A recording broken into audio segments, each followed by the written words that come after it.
పెద్ద నోట్ల రద్దు తర్వాత పన్ను భారం తగ్గుతుందన్న వేతన జీవుల ఆశలు నిజం చేస్తూ కేంద్ర ప్రభుత్వం కొన్ని వరాలు ప్రకటించింది.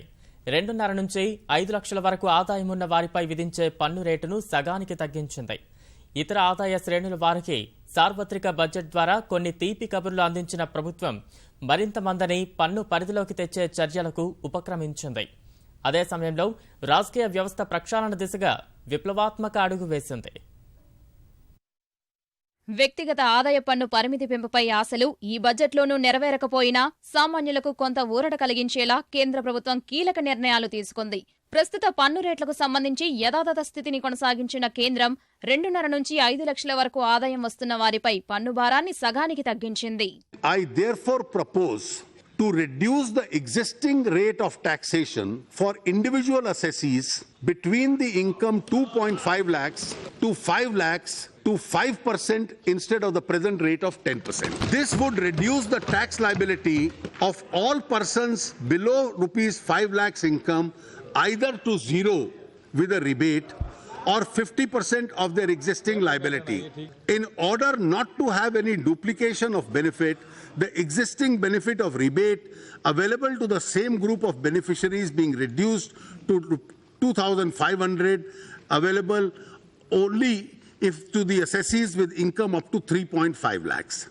The combined effect of both these measures will mean that there would be a zero tax liability for a person getting income up to 3 lakh rupees and a tax liability of only 2,500 for people with an income of 3 to 3.5 lakhs. If limit of rupees 1.5 lakhs under Section 80C investment is used fully, tax would be zero for people with an income up to rupees 4.5 lakhs. 5 లక్షల కన్నా ఎక్కువ వార్షిక ఆదాయం వచ్చేవారికి కేంద్రం కొన్ని తాయిలాలు ప్రకటించింది. All other categories of taxpayers in the subsequent brackets will also get a uniform benefit of 12,500 per person. The total amount of tax foregone on this account of measure is therefore 15,500 crores. In order to make good some loss of revenue on account of this relief, I propose to levy a surcharge of 10% of tax payable on this category of individual whose annual taxable income is between 50 lakhs and 1 crore. The existing surcharge of 15% on people earning more than 1 crore will continue. చిన్న మధ్య తరహా సంస్థలకు సార్వత్రిక budget ద్వారా కేంద్రం తీపి కబురు అందించింది. I propose to reduce income tax for smaller companies with an annual turnover up to 50 crores to 25%. Therefore, percentage-wise, 96% of India's companies will get the benefit of this lower taxation. This will make our MSME sector more competitive as compared to larger companies. 2022 నాటికి దేశంలోని ప్రతి ఒక్కరికి సొంతంటి కల నెరవేర్చాలని సంకల్పించిన కేంద్రం ఆ లక్ష్య సాధనలో కీలకమైన నిర్మాణదారులకు వరాలు ప్రకటించింది. At present, the houses which are unoccupied after getting a completion certificate are subject to tax at a notional rental income. For builders for whom constructed buildings are stock in trade, I propose to apply this rule only after 1 year at the end of the year when the completion certificate is received so that they can get some breathing time for liquidating their inventory. మరింత మందిని పన్ను పరిధిలోకి తెచ్చే లక్ష్యంతో కేంద్రం నిర్దిష్ట కార్యాచరణ ప్రకటించింది. In order to expand the tax net, I plan to have a simple one-page form to be filed as an income tax return in the category of income individuals having a taxable income up to rupees 5 lakh other than business income.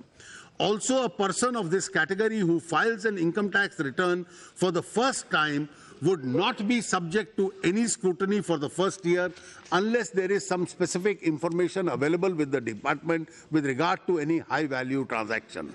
రాజకీయ పార్టీల నిధుల విషయంలో పారదర్శకత తీసుకురావాల్సిన అవసరం ఎంతో ఉందన్న ప్రధాని వ్యాఖ్యలకు అనుగుణంగా సార్వత్రిక బడ్జెట్ ద్వారా కేంద్రం కీలక సంస్కరణలకు ఉపక్రమించింది.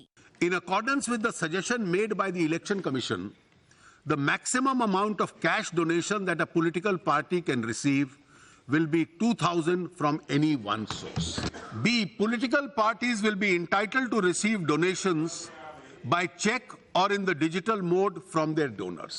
As an additional step, an amendment is being proposed to the Reserve Bank of India Act to enable the issuance of electoral bonds in accordance with a scheme that the Government of India would frame in this regard. Under this scheme, a donor could purchase bonds from authorized banks against checks and digital payment only.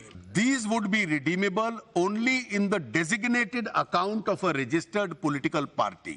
Every political party would have to file its returns within the time prescribed in accordance with the provisions of the Income Tax Act. Needless to say, the existing amendments to political parties from payment of income tax would be available only subject to the fulfillment of the above conditions. నగదు రూపంలో స్వచ్ఛంద సంస్థలు తీసుకోదగిన విరాళాల పరిమితి 10,000 నుంచి 2,000కు తగ్గిస్తున్నట్లు సార్వత్రిక budget ద్వారా కేంద్రం వెల్లడించింది.